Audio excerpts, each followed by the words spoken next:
Bismillah. Assalamualaikum warahmatullahi wabarakatuh. Alhamdulillah. Alhamdulillahi hamdan katsiran thayyiban mubarakan fi kama yuhibbu rabbuna wa yarda. Wa ashhadu an la ilaha illallah wahdahu la syarikalah wa ashhadu anna Muhammadan abduhu wa rasuluh. Ya ayyuhalladzina amanu taqullaha haqqa tuqatih wa la tamutunna illa wa antum muslimun, amma ba'du. Fa inna asdaqal hadisi kitabullah wa khairal hadi hadi Muhammadin sallallahu alaihi wasallam wa syarral umuri muhdatsatuha wa kulla muhdatsatin bid'ah wa kulla bid'atin dhalalah wa kulla dhalalatin finnar. Ikhwan wa akhwati fillah, bapak-bapak, ibu-ibu, kaum muslimin dan muslimah, jamaah majelis taklim Masjid Imam Syafi'i Kota Mojokerto yang semoga dimuliakan oleh Allah Subhanahu wa ta'ala. Tidak ada kata yang patut kita ucapkan di sore hari ini selain rasa syukur kita kepada Allah Tabaraka wa ta'ala atas segala karunia nikmat yang telah Allah berikan kepada kita. Di antara kenikmatan-kenikmatan tersebut yang kita rasakan pada sore hari ini adalah nikmat sehat, nikmat diberikannya kita kemudahan dan kesempatan untuk mengoptimalkan ibadah, amalan-amalan ketaatan kepada Allah Subhanahu wa ta'ala, khususnya di bulan Muharram ini.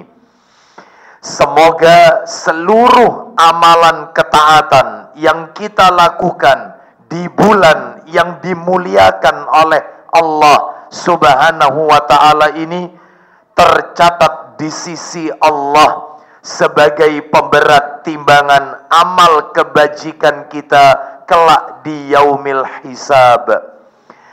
Begitu pula ibadah saum yang tengah kita jalankan, yaitu saum di bulan yang dimuliakan oleh Allah, saum Asyura, yang Nabi menyebutnya dengan syahrullah, bulannya Allah, sebagaimana Nabi sallallahu alaihi wasallam bersabda, afdhalus siyami ba'da Ramadan Syahrullahil Muharram.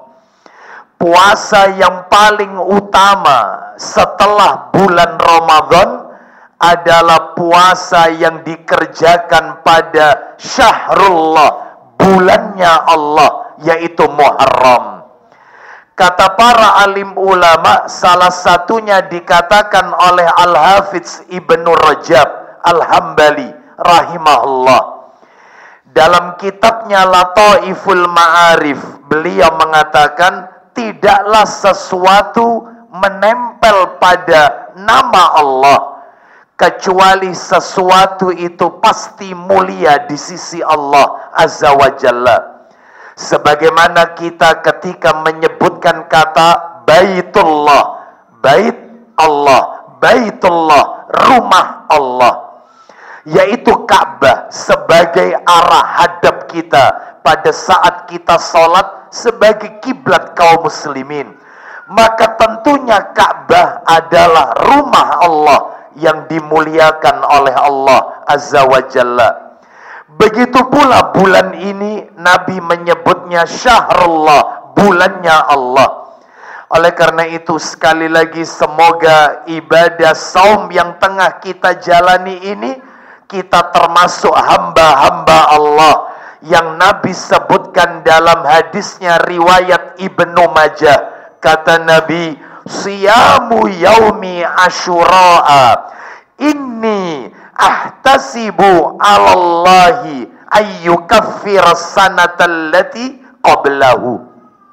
Yang artinya, puasa Asyura, aku memohon kepada Allah Subhanahu wa ta'ala agar dapat menghapus dosa setahun yang lalu.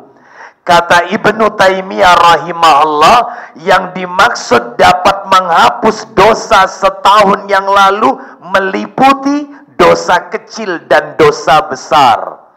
Namun kata Imam An-Nawawi rahimahullah, yang dihapus adalah dosa-dosa kecilnya saja. Ala kulli hal, semoga seluruh amalan ketaatan kita sebagai peluntur dosa yang pernah kita lakukan.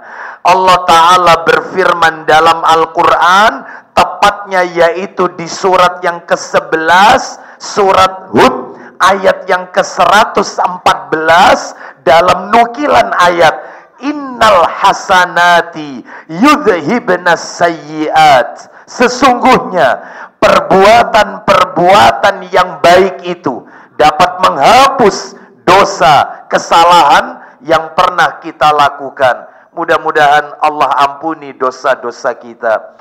Bapak Ibu kaum muslimin dan muslimah rahimani wa rahimakumullah, sore hari ini kajian kita menjelang iftar, menjelang berbuka saum. Materinya adalah materi secara tematik, secara isidentil. Topik yang akan kami angkat ke permukaan kami beri judul terbukanya pintu-pintu langit dan terkabulnya doa. Terbukanya pintu-pintu langit dan terkabulnya doa. Namun sebelum materi ini berjalan lebih jauh, maka sebagai muqaddimah, kata pengantar, saya ingin mengatakan, mengingatkan kepada diri saya dan kepada Bapak Ibu sekalian tentang dua hal. Apa itu? Yang pertama, Bapak Ibu sekalian rahimani wa rahimakumullah, berangkat dari hadis Nabi sallallahu alaihi wasallam yang diriwayatkan oleh Ibnu Majah dalam sunannya, Sunan Ibnu Majah, dari sahabat Nu'man bin Bashir radhiyallahu anhuma. Dia berkata, Nabi sallallahu alaihi wasallam bersabda, inna du'a huwal ibadah. Singkat, pendek, namun maknanya mendalam. Itulah ciri daripada baginda Rasul sallallahu alaihi wasallam. Nabi itu diberikan oleh Allah keistimewaan yang tidak diberikan nabi-nabi sebelumnya. Apa itu keistimewaannya? Nabi diberikan oleh Allah jawami'ul kalim, ucapan yang ringkas, ucapan yang singkat, namun maknanya mendalam. Salah satunya adalah hadis ini, inna du'a huwal ibadah. Sesungguhnya doa itu adalah ibadah. Doa itu bagian dari ibadah di dalam Islam. Pak, Bu, maaf, kita kan semuanya tahu yang namanya ibadah, apapun itu bentuknya, sholatkah, zakatkah, saumkah, hajikah, umrohkah, zikirkah, bacaan Al-Qur'ankah, sampai menikah, sampai berdoa, semuanya itu ibadah. Tidak akan pernah diterima oleh Allah ibadah tersebut kecuali pelakunya melakukan dua syarat. Dua syarat agar ibadah diterima oleh Allah Azza wa Jalla. Syarat yang pertama ikhlas, syarat yang kedua ittiba, muttaba'atur rasul. Syarat yang pertama ikhlas. Syarat yang pertama, ibadah dilakukan harus lillah, karena Allah, bukan linnas, karena manusia. Dalilnya Allah berfirman, saya yakin Bapak Ibu hafal surat Al-An'am, surat nomor 6 ayat 162. Allah berfirman, "Qul inna salati wa nusuki wa mahyaya wa mamati lillah," bukan linnas, lillahi rabbil alamin, yang artinya, qul, katakanlah Muhammad, inna salati, sesungguhnya salatku, wa nusuki, kalau di terjemahan Quran Depak, itu Al-Quran terjemahan Depak, itu seringkali wa nusuki diartikan ibadahku. Tapi kalau dalam terjemahan tafsir Ibnu Katsir, an-nusuk, kurbanku. Ala kulihal, kurban juga termasuk ibadah. Wa mahyaya, hidupku, wa mamati, dan matiku, lillah, adalah untuk Allah, Rabbul Alamin, Rabb semesta alam. Berarti ibadah harus karena Allah. Bahkan dalam hadis Nabi sallallahu alaihi wasallam bersabda, "Innallaha la yaqbalu minal amali illa ma kana lahu khalisan wa batughiya bihi wajhu." Sesungguhnya Allah Azza wa Jal tidak akan menerima suatu amal ibadah illa, kecuali makana lahu khalisan, kecuali yang ia lakukan ikhlas, wa batughiya bihi wajhu, dan mengharap wajahnya Allah. Artinya mengharapkan ganjaran pahala dari Allah, bukan apresiasi manusia. Berarti ringkasnya, ibadah harus ikhlas karena Allah. Salat yang karena manusia, riya, sum'ah, maka ibadahnya tidak diterima oleh Allah. Begitu juga ibadah yang lain, termasuk doa. Yang kedua, ittiba, yaitu mengikuti petunjuk Rasul. Saya yakin Bapak Ibu pasti sering mendengar Nabi bersabda dalam riwayat Muslim, bersumber dari Aisyah radhiyallahu anhuma. Dia berkata, Nabi sallallahu alaihi wasallam bersabda, "Man amila amalan laisa alaihi amruna fahuwa raddun." Barang siapa yang mengamalkan suatu amal ibadah, apapun bentuknya, yang kami tidak pernah mengamalkannya, maka amal itu tertolak, tidak diterima oleh Allah. Berarti ibadah itu harus tauqif, ibadah itu harus ada petunjuk dari Nabi sallallahu alaihi wasallam. Ikhlas, ittiba, ittiba, ikhlas.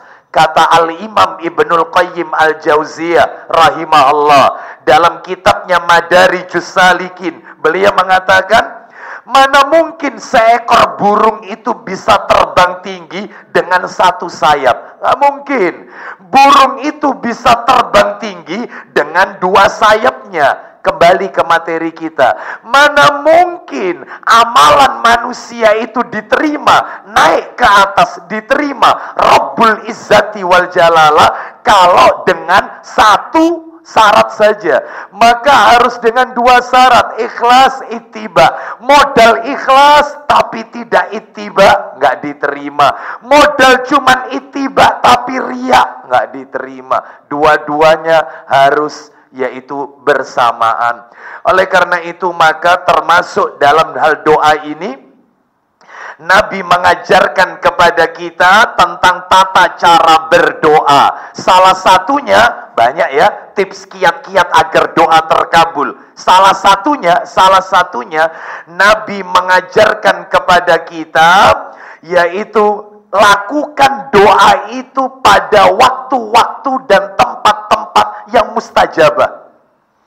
Berdoalah pada waktu-waktu dan tempat-tempat yang dikabulkannya doa itu punya peluang besar terkabul.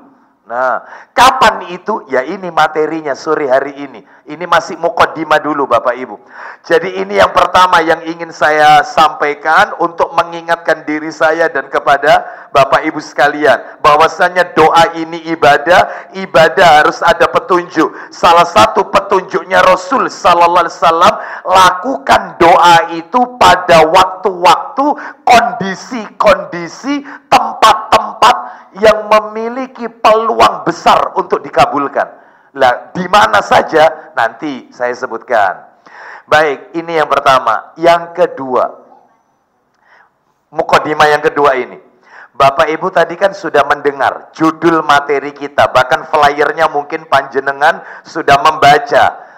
Terbukanya pintu langit dan terkabulnya doa. Pak, Bu, kalau kita membaca tema ini terbukanya pintu langit ini perkara gaib yang tahu hanya Allah. Maka saya ingin mengingatkan diri saya dan kepada Bapak Ibu sekalian, ketika kita telah mengucapkan ikrar wa asyhadu anna Muhammadar Rasulullah, aku bersaksi Nabi Muhammad itu utusan Allah, syahadat yang kedua, maka konsekuensinya tasdiquhu fima akhbara. Wajib membenarkan semua ucapan Nabi dan tidak mempermasalahkan. Tidak boleh ditaktil, tidak boleh ditakyif, dipertanyakan kayak apa pintunya langit. Tidak boleh ditaktil, kayaknya kok tidak masuk akal, langit kok punya pintu.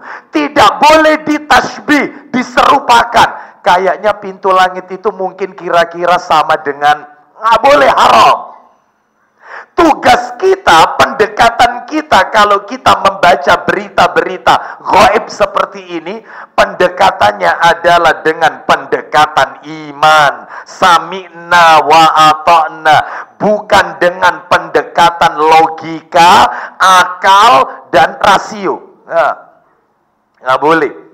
Makanya Bapak Ibu sekalian, Abu Jahal itu tersesat karena dia selalu memakai logika. Kita ketika berbicara perkara-perkara gaib, berita-berita Nabi tentang perkara gaib, salah satunya yang kita bahas sore hari ini, terbukanya pintu-pintu langit. Ini kan gaib. Apalagi berita-berita Nabi yang lain tentang surga, tentang neraka, tentang yaitu Al-Haud, telaga Al-Kausar, tentang Sirat, yaitu jembatan yang membentang di atas neraka, yang lebih tajam daripada pedang, lebih halus daripada rambut, yang menghubungkan ke surga. Berita Nabi tentang mizan neraca, ya. Terus berita Nabi tentang, misalnya lagi tentang bidadari, berita Nabi tentang adab kubur, nikmat kubur. Ini semua berita gaib. Pendekatannya sami'na wa ata'na. Kalau kita memakai akal, maka tentunya kita bukan orang yang bertakwa. Karena ciri orang bertakwa mengimani berita gaib. Alif lam mim, dzalikal kitabu la raiba fi, hudal lil muttaqin. Kitab Al-Quran ini di dalamnya tidak ada keraguan, sebagai petunjuk bagi mereka orang-orang yang bertakwa. Siapa mereka? Alladzina yu'minuna bil ghaibi, yaitu orang-orang yang beriman kepada yang gaib. Termasuk berita yang akan kami sampaikan ini. Tidak perlu dipertanyakan terbukanya pintu langit itu kayak apa, pintunya seberapa besar, itu pintunya terbuat dari kayu apa, kamper apa meranti. Nggak usah. Ya, karena tugas kita bukan logika, tugas kita cuma mengimani apa yang Nabi sampaikan. Contoh, nanti salah satunya terbukanya pintu surga itu adalah misalnya nih ya, misalnya ini, saat sholat sunnah qobliyah duhur, Ustadz, Indonesia pukul 11:30 siang, Arab Saudi Ustadz masih pukul 7:30 Ustadz. Apakah pintu surga juga terbuka? Apa ini pintu surga? Apakah pintu langit juga terbuka? Apa ini yang dimaksud terbukanya pintu langit itu lokal? Hanya Indonesia saja. Bahkan Ustadz kita 11:30 daerah Papua belum zuhur atau mungkin sudah zuhur. Nggak usah dipertanyakan. Tugas kita sami'na wa ata'na. Tidak ada satupun di antara para sahabat Nabi yang mempertanyakan masalah ini. Padahal mereka adalah orang yang paling dekat dengan Rasulullah dan mereka adalah manusia-manusia terbaik, yaitu dari kalangan umat ini setelah Rasulullah sallallahu alaihi wasallam. Nabi bersabda, khairun nasi qarni, sebaik-baik manusia adalah mereka yang hidup di zamanku. Tsummal ladzina yalunahum, tsummal ladzina yalunahum, lalu generasi berikutnya, lalu generasi berikutnya. Maka kembali kepada materi kita, tugas kita sami'na wa ata'na. Ayo kita lihat kapan saja pintu-pintu langit itu terbuka dan doa dikabulkan. Pak, Bu, Allah Ta'ala berfirman, wa qala rabbukum ud'uni astajib lakum. Dan Tuhanmu Allah berfirman, berdoalah kalian kepadaku, niscaya akan aku perkenankan bagimu. Berarti Allah itu memiliki sifat al-mujib, maha pengabul doa. Allah dan Rasulnya telah menginformasikan kepada kita saat-saat pintu langit terbuka, yang pada saat itu maka besar sekali peluang doa itu akan dikabulkan saat terbukanya pintu langit. Makanya judul materi kita, terbukanya pintu langit dan terkabulnya doa. Peluangnya besar. Kapan saja itu? 11 keadaan. Ada 11 waktu, 11 kondisi di mana pintu-pintu langit itu terbuka, otomatis peluang doa untuk dikabulkan sangatlah besar dan tipis sedikit sekali untuk ditolak. Sedikit sekali peluangnya. Peluang besarnya diterima oleh Allah. Kapan itu? 1. Yang pertama, ketika pintu langit terbuka dan terkabulnya doa. Yang pertama adalah saat dikumandangkannya azan. Saat azan berkumandang. Ini yang pertama ini. Yang kedua, lu dalilnya nanti jadi satu sama yang nomor 2. Dalilnya adalah saat barisan kaum muslimin berjihad di jalan Allah untuk melakukan penyerangan. Di saat kaum muslimin sedang berbaris berhadapan dengan musuh-musuh Allah, jihad fisabilillah, saat itulah pintu-pintu langit terbuka. Saya ulang ya, nomor 1 ketika azan berkumandang. Yang nomor 2 saat barisan kaum muslimin berjihad di jalan Allah untuk melakukan penyerangan. Dalil. Sebenarnya kitabnya saya bawa, bahkan masjid ini juga punya kitabnya, Sahih Targhib wa Tarhib. Lah di sana kitabnya. Nanti biasa dibaca sendiri ya, 6 jilid. Saya bacakan, saya bawa juga ke kitabnya. Yaitu di dalam kitab Sahih Targhib wa Tarhib nomor 266. Ini mengingat waktunya. Riwayat Abu Dawud, Ibnu Huzaimah dan Ibnu Hibban dari sahabat Sahal bin Sa'ad radhiyallahu an. Dia berkata, Nabi sallallahu alaihi wasallam bersabda, "Sa'atani tuftahu fihima abwabus sama." Dua waktu yang padanya pintu-pintu langit terbuka. Wa qallama turaddu ala da'in da'watuhu. Dan jarang sekali orang yang berdoa pada dua waktu tersebut doanya ditolak. Jarang yang ditolak. Berarti peluang besarnya diterima.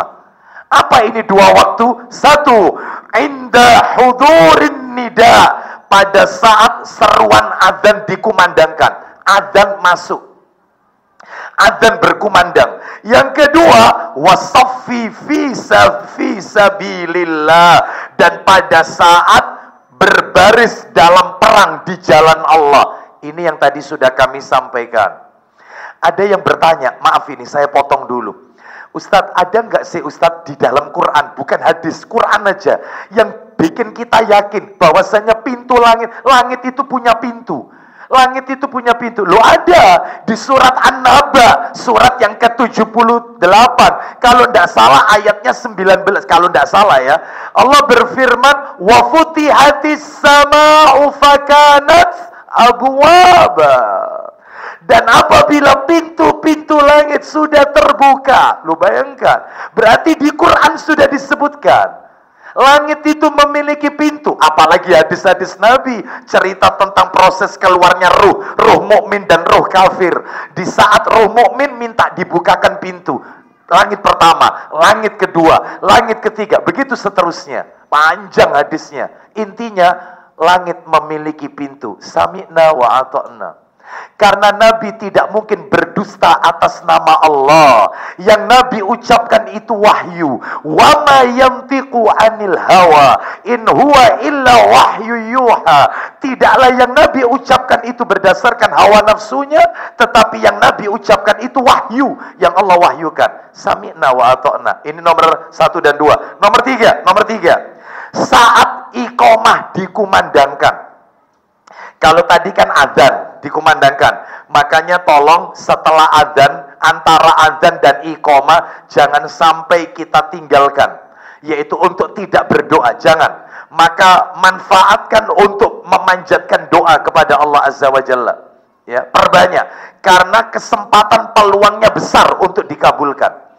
Yang nomor 3, saat iqamah dikumandangkan. Ya, saat iqamah. Loh, Ustadz, iqamah itu kan singkat. Antara iqamah sampai ditegakkannya sholat kan singkat. Iya, di saat yang singkat itulah pintu-pintu langit terbuka. Makanya yaitu manfaatkan kita berdoa sekalipun doa itu pendek. Terutama pilihlah doa-doa jami. Katanya Aisyah radhiyallahu anhuma, Nabi itu menyukai doa jami, dan Nabi tidak menyukai atau meninggalkan doa-doa yang selain jami. Yang Nabi suka itu doa-doa jami. Apa doa jami itu? Doa yang pendek, singkat, tapi maknanya luas, maknanya mendalam. Contohnya doa jami banyak. Di antaranya Rabbana atina fid dunya hasanah. Itu doa jami. Atau doa yang berbunyi Allahumma inni as'aluka minal khairi kulli ajilihi wa ajili ma alimtu minhu wa ma lam a'lam. Dan seterusnya itu sampai ada kata-kata wa as'aluka ma sa'ala wa as'aluka Allahumma inni as'aluka min khairi ma sa'alaka abduka wa nabiyuka sallallahu alaihi wasallam. Ya Allah, aku memohon kepadamu permohonan yang semua nabi dan rasulmu meminta permohonan itu. Aku juga minta seperti itu. Loh, ini kan ringkas kayak doa seperti ini, yaitu namanya doa jami. Itu panjang itu ya Bapak Ibu sekalian, tapi itu cakupannya luas, termasuk Allahumma inni as'alukal jannata wa ma qarraba ilaiha min qaulin aw amal. Ya Allah, aku mohon kepadamu surga dan apa-apa yang bisa mendekatkanku dengan surga, entah itu dari ucapanku atau dari perbuatanku. Loh, itu doa jami, mencakup semua hal. Bahasa Indonesia boleh bahasa Indonesia. Ya, baik, kita lanjutkan. Mana dalilnya yang nomor 3, saat iqamah dikumandangkan? Dalilnya adalah riwayat Ahmad dalam Sahih Targhib wa Tarhib nomor 260. Kalau tadi 266, ini nomor 260. Dari sahabat Jabir ibni Abdullah radhiyallahu an, dia berkata, Nabi sallallahu alaihi wasallam bersabda, idza thuwiba bis salati futihat abwabus sama wastujibat du'a. Jika iqamah salat telah dikumandangkan, maka pintu-pintu langit dibuka dan doa pun dikabulkan. Oh, singkat, memang singkat. Ya. Ada yang bertanya kemarin, bagus pertanyaannya, Ustadz. Kalau kita dengarkan adzan, itu kan menirukan adzan, Ustadz, tugas kita. Kalau muadzinnya berkata Allahu Akbar, kita ucapkan Allahu Akbar. Kalau muadzinnya berkata hayalah sholat, kita ucapkan la haula wala quwata. Ketika terakhir la ilaha illallah, kita juga ucapkan la ilaha illallah. Benar. Lah kalau iqamah, apakah juga nirukan lafaz iqamah? Saya baca keterangan para alim ulama bahwasanya tetap menirukan iqamah, tetap. Dalilnya di mana? Abu Dawud. Nabi mengatakan, lihat ya, Nabi bersabda dalam riwayat Abu Dawud, di antara dua adzan ada sholat sunnah. Di antara dua adzan ada sholat sunnah. Kata para alim ulama, yang dimaksud dengan di antara dua adzan adalah adzan dan iqamah. Berarti kalau begitu status iqamah sama dengan status adzan. Adzan kita tirukan, iqamah juga kita tirukan. Maka jangan disalahkan kalau ada muadzin mengumandangkan iqamah. Ketika beliau mengucapkan la ilaha illallah, lalu jamaah yang lain menirukan la ilaha illallah, karena status iqamah sama dengan adzan. Di antara dua adzan, maksudnya antara adzan dan iqamah ada sholat sunnah di tengah-tengahnya. Wallahu a'lam bishawab. Riwayatnya sahih dalam Abu Dawud jilid 1 bab tentang adzan. Nabi menyebut iqamah itu dengan lafaz adzan. Berarti statusnya sama seperti adzan. Berarti ya ditirukan. Baik, kita lanjutkan. Yang berikutnya nomor 4. Nah, ini merinding saya kalau baca hadis ini. Ya, nomor 4. Yang keempat adalah saat terbukanya pintu langit dan terkabulnya doa. Yang keempat, saat menanti di antara dua sholat fardu. Menanti di antara dua sholat fardu. Ya, contohnya biasanya sih yang waktunya pendek-pendek, misalnya antara maghrib dengan isya, menunggu sholat isya setelah sholat maghrib. Atau mungkin sebagian bapak-bapak yang hadir di majelis ini, atau para umat yang ada di atas, mungkin tadi sholat asarnya di masjid Imam Syafi'i, sholat asarnya. Setelah itu nggak pulang, menunggu karena ada kajian. Sekalian sholat maghribnya di masjid Imam Syafi'i. Menunggu sholat maghrib setelah sholat asar. Pokoknya di antara dua sholat fardu. Itu pintu-pintu langit terbuka. Mana dalilnya? Ayo kita dengarkan dalilnya. Hadisnya adalah yaitu riwayat Ibnu Majah dalam kitab Sahih Targhib wa Tarhib nomornya 445. Perhatikan Bapak Ibu, apa kata baginda Nabi? Dari dalilnya ini dari sahabat Abdullah bin Amir radhiyallahu an. Ia berkata, "Shallaina ma'a Rasulillahi sallallahu alaihi wasallam al-maghrib." Kami, kata Abdullah bin Amr bin Al-As radhiyallahu anhuma, kami sholat maghrib bersama Rasulullah SAW. Sholat maghrib bersama Nabi. Faraja'a man raja'a. Di antara kami ada yang pulang setelah sholat maghrib. Mereka ada yang pulang. Wa aqaba man aqaba. Dan di antara kami ada yang tetap tinggal di masjid, nunggu isaan sekalian. Jadi habis sholat maghrib nggak pulang, nunggu nanti, yaitu sampai adzan isya, sholat isya sekalian. Apa yang terjadi? Faja'a Rasulullah sallallahu alaihi wasallam musri'an qad hafazahun nafas. Artinya, kemudian Rasulullah sallallahu alaihi wasallam datang dengan tergesa-gesa. Ya, sampai nafasnya tersengal-sengal. Loh, sebentar Ustadz, Nabi datang tergesa-gesa sampai nafasnya tersengal-sengal. Berarti Nabi setelah sholat maghrib pulang, nggak nunggu sampai isya. Iya. Kenapa? Pak, Bu, maaf, Bapak Ibu harus tahu, Nabi nggak pernah sholat qobliyah ba'diyah di masjid. Meskipun rumah Nabi dekat Masjid Nabawi, meskipun pahalanya 1000 kali sholat di Masjid Nabawi, Nabi selalu sholatnya itu di rumah, qobliyah ba'diyah. Apa kata Nabi sallallahu alaihi wasallam dalam riwayat Muslim? "Idza qada ahadukumus shalah fi masjidihi falyaj'al li baitihi nasiban min salatihi." Apabila kalian telah mengerjakan sholat wajib di masjid, maka kerjakan pula sholat sunnah kalian di rumah. Kenapa? Fa innallaha ja'ilun fi baitihi min salatihi khairan. Maka Allah akan menjadikan rumahnya penuh dengan kebaikan, kebahagiaan.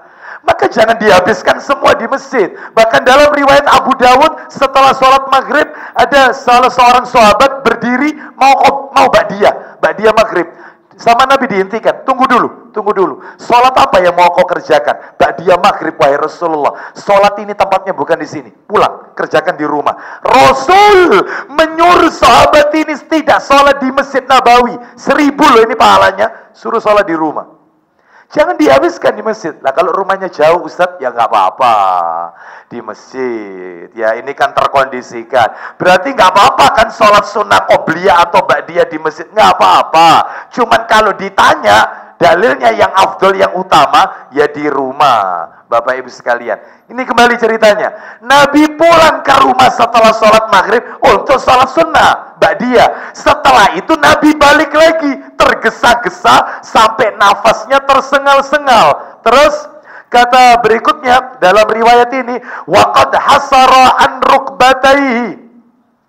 Beliau mengangkat ujung daripada kainnya, ya pakaiannya, ujung daripada sarungnya atau gamisnya itu sampai ke lutut.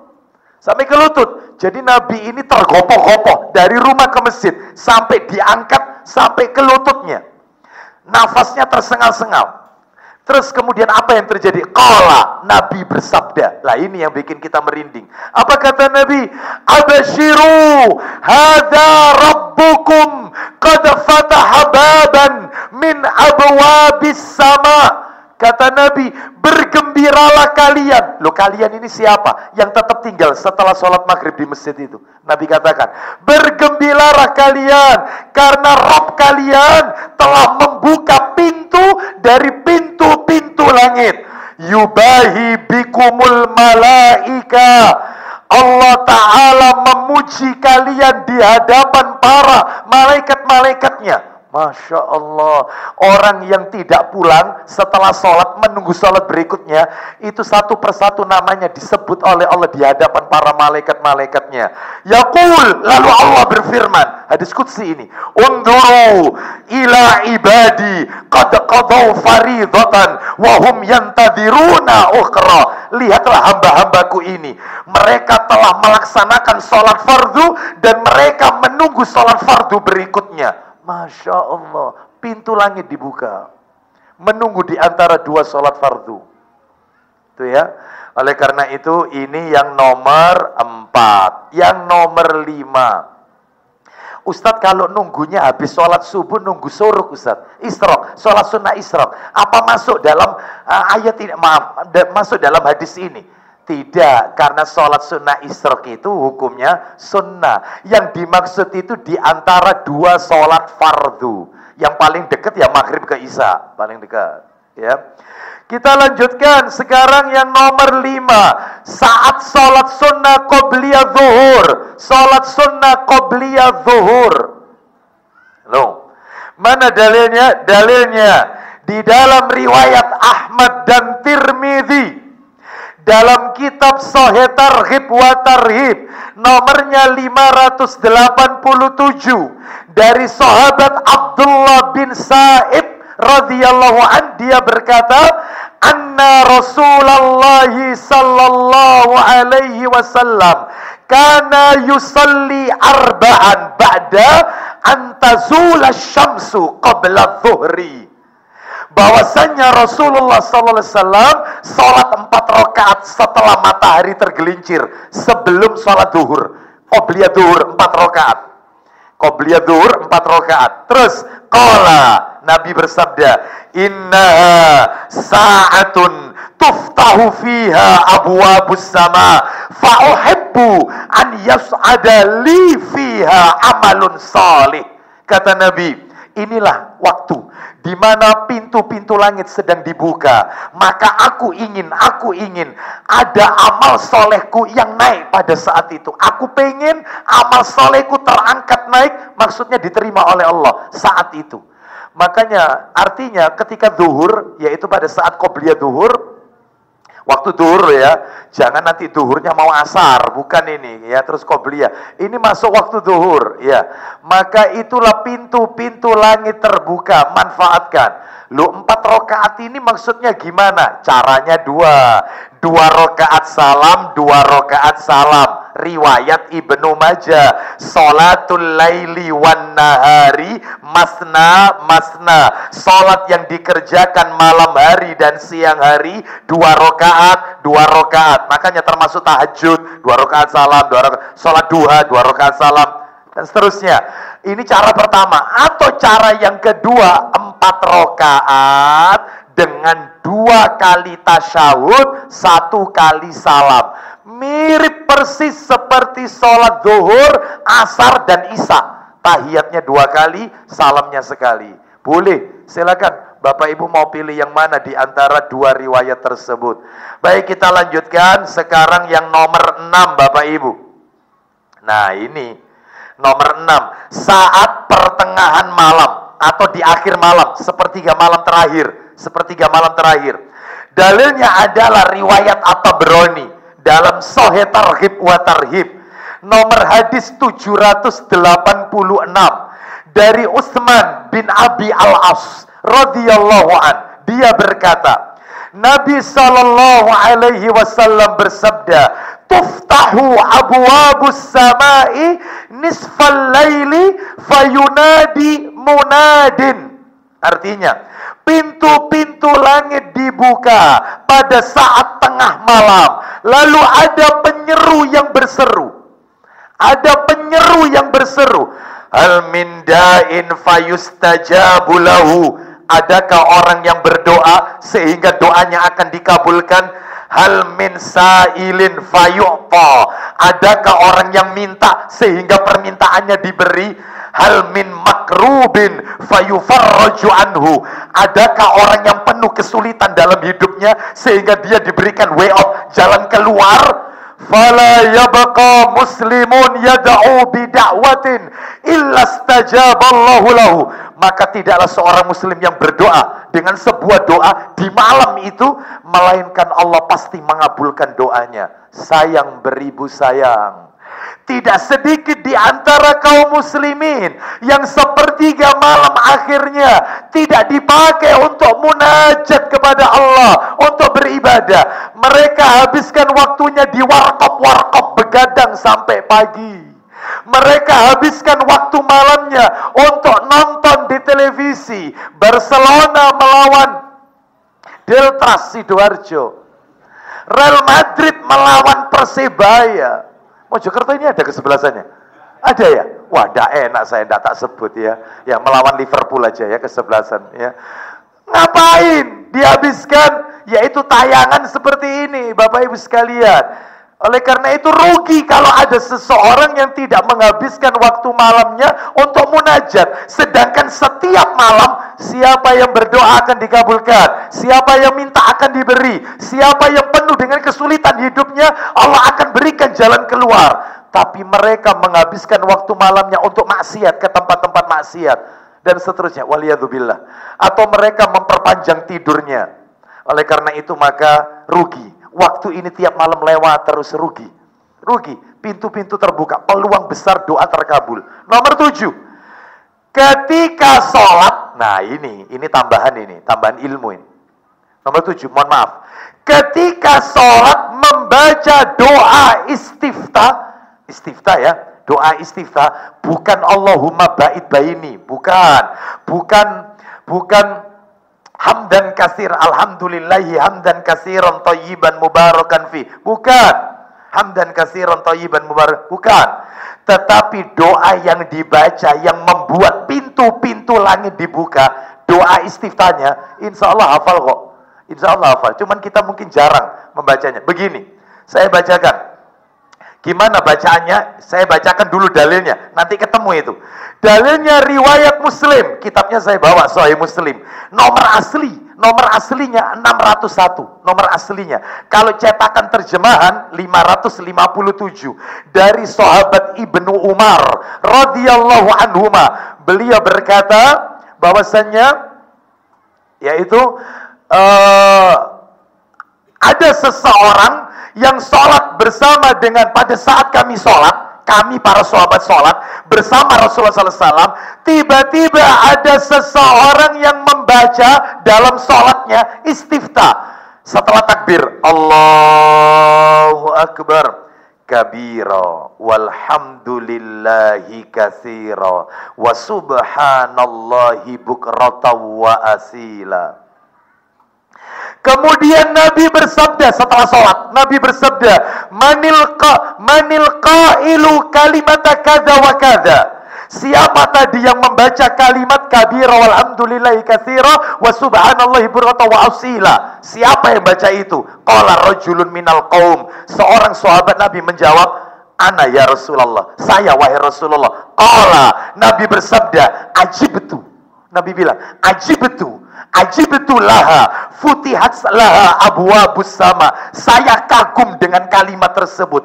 Pintu-pintu langit terbuka dengan ucapan doa itu. Masya Allah. Kabira walhamdulillahi katsira wa subhanallahi bukratan wa asila. Aku kagum. Apa kata Ibnu Umar? Qala Ibnu Umar radhiyallahu anhu, si pembawa hadis ini, cerita hadis ini, berkata, "Fama taraktuhunna mundu sami'tu Rasulullah sallallahu alaihi wasallam yaqulu dzalik." Aku tidak pernah meninggalkan bacaan itu semenjak mendengar Rasulullah sallallahu alaihi wasallam bersabda seperti itu. Sejak Nabi kagum dan mengatakan pintu-pintu langit terbuka, mulai saat itu tidak aku tinggalkan. Istiftah kabira walhamdulillahi katsira wa subhanallahi bukratan wa asila. Oh, ya silakan pakai Allahumma ba'id atau boleh, itu juga sahih. Ini kan materi kita pintu-pintu langit terbuka, kesempatan doa terkabul. Yang ke-8, saat datang bulan Ramadan. Mudah-mudahan Ramadan kemarin bukanlah Ramadan yang terakhir bagi kita. Semoga Allah memberikan kesempatan kepada kita untuk menikmati indahnya Lailatul Qadar di Ramadan-Ramadan yang akan datang, masa-masa yang akan datang. Mana dalilnya pintu-pintu langit dibuka saat masuk Ramadan? Dalilnya riwayat An-Nasa'i dan Al-Baihaqi dalam Sahih Targhib wa Tarhib nomor 999 dari Abu Hurairah radhiyallahu anhu, dia berkata, Nabi sallallahu alaihi wasallam bersabda, "Atakum syahru Ramadhana, syahrun mubarakun, faradallahu alaikum siyamahu." Artinya, telah datang kepada kalian bulan Ramadan. Nabi yang mengatakan, telah datang kepada kalian bulan Ramadan, bulan yang penuh berkah. Allah mewajibkan kalian untuk berpuasa di bulan itu. Tuftahu fihi abwabus sama. Di bulan Ramadan pintu-pintu langit dibuka. Wa tukhlaqu fihi abwabul jahim. Pintu-pintu neraka jahim ditutup. Wa tughallu fihi maradatus syayatin. Syaitan-syaitan yang bengal dibelenggu. Lillahi fihi lailatun khairun min alfi syahrin. Di bulan Ramadan Allah mempunyai satu malam yang lebih baik daripada 1000 bulan. Man hurima khairaha faqad hurima. Siapa yang tidak mendapatkan kebaikan di bulan Ramadan, maka dia benar-benar tidak akan mendapatkan kebaikan apapun di bulan Ramadan. Sia-sia Ramadannya. Hanya merasakan lapar dan haus saja. Tidak lebih dari itu. Baik, sekarang nomor 9, 10, dan 11. Terakhir, penutup. Karena 3 ini dalilnya jadi 1. 9, 10, 11. Apa itu yang ke-9? Doanya orang yang menjelang berbuka puasa. Saat-saat seperti ini. Pintu langit terbuka. Menjelang berbuka. Pintu langit terbuka. Menjelang berbuka.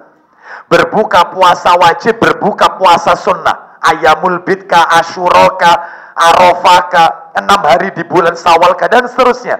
Berbuka puasa. Yang ke-10, doanya pemimpin yang adil, yang tidak menzalimi rakyatnya, adil. Yang ke-11, doanya orang yang terzalimi.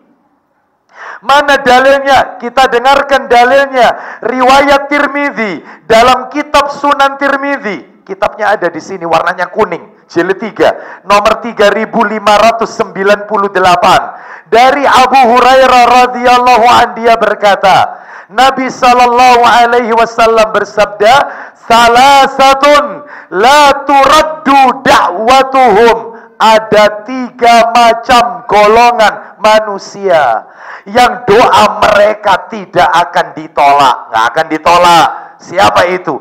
As-saimu hatta yuftira. Orang yang berpuasa sampai menjelang ia berbuka. Doanya orang puasa terutama menjelang berbuka. Yang pertama. Yang kedua, wal imamul adil. Pemimpin yang adil. Doanya pemimpin adil. Nomor 3, wa da'watul mazlum. Doanya orang yang teraniaya, terzolimi. Lanjut. Yarfa'uhallahu fawqal ghamam wa yaftahu laha abwabas sama. Nabi melanjutkan, Allah akan mengangkat doanya 3 orang itu sampai ke atas awan, lalu dibukakan pintu-pintu langit untuknya. Wa yaqulu rabbu, lalu Allah berfirman, wa izzati la ansurannaki walau ba'da hinin. Demi keagunganku, aku akan benar-benar menolongmu meskipun tidak serta-merta. Ini menunjukkan kepada kita bahwasannya Allah Subhanahu wa taala membukakan pintu-pintu langit untuk 3 golongan manusia ini. Doa-doa mereka. Mudah-mudahan Allah kabulkan semua doa-doa kita. Mudah-mudahan Allah ampuni semua dosa-dosa kita. Allah terima taubat kita. Semoga Allah tidak jadikan Asyura ini yang terakhir bagi kita, tetapi Allah masih memberikan kesempatan kepada kita untuk menikmati indahnya 10 hari yang pertama di bulan Muharram. Karena kata para alim ulama, ada 3 waktu dari 10 hari yang diagungkan, yang dimuliakan. Yang pertama 10 hari terakhir Ramadan, karena ada Lailatul Qadar. Yang kedua 10 hari yang pertama bulan Zulhijjah, sebagaimana Allah sebutkan walayalin ashr wal fajr walayalin ashr, demi waktu subuh dan demi malam yang 10, maksudnya Zulhijjah. Dan yang ketiga 10 hari pertama bulan Muharram, di mana saat ini kita berada di hari yang terakhir dari 10 hari tersebut.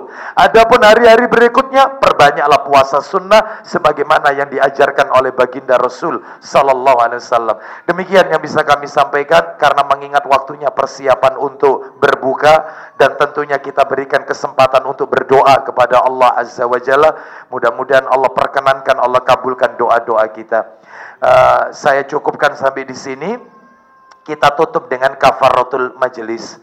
Wassallallahu ala nabiyyina wa ala alihi washabihi wasallam. Subhanakallahumma wa bihamdika asyhadu an la ilaha illa anta astaghfiruka wa atubu ilaik. Wa akhiru da'wana anil hamdulillahi rabbil alamin. Assalamualaikum warahmatullahi wabarakatuh.